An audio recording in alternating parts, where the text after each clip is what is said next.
Hello అండి, ఈ వీడియోలో నేతి రాగి దోశలు ఎలా తయారు చేయాలో చూద్దాం. బెల్లాన్ని తురుముకొని ఒక గిన్నెలో వేసి వాటర్ వేసి నానబెట్టుకోండి.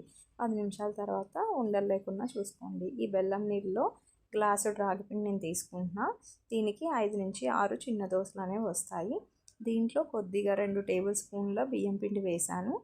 బియ్యం పిండి లేకపోతే మైదా పిండి అయినా యాడ్ చేసుకోవచ్చు. 2 లేకపోతే స్కిప్ చేసేయండి. ఇవి వేయడం వల్ల జస్ట్ మనకి దోశ అనేది కొంచెం క్రిస్పీగా వస్తుంది అంతే. మా బాబు నాకు హెల్ప్ చేస్తున్నాడు.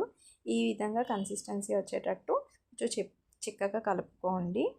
పల్చగా కలిపితే దోశలు రావు, విరిగిపోతాయి. సో ఒక 10 నిమిషాలు నానబెడితే చాలు. ఇది ఉండిపోయినా కూడా ఫ్రిడ్జ్లో పెట్టేయండి, బయట ఉంటే పులుపులాగా అయిపోతుంది. సో స్టవ్ ఆన్ చేసి పెనం పెట్టుకొని నెయ్యి కొద్దిగా వేసి వీడియోలో చూపించినట్టుగా మరీ పల్చగా కాకుండా మీడియంగా ఇలా వేసుకోండి. అంతే అండి, సింపుల్. ఇవి చాలా హెల్తీ అండి. మా పిల్లలైతే చాలా ఇష్టంగా తింటారు. Thank you. Please subscribe.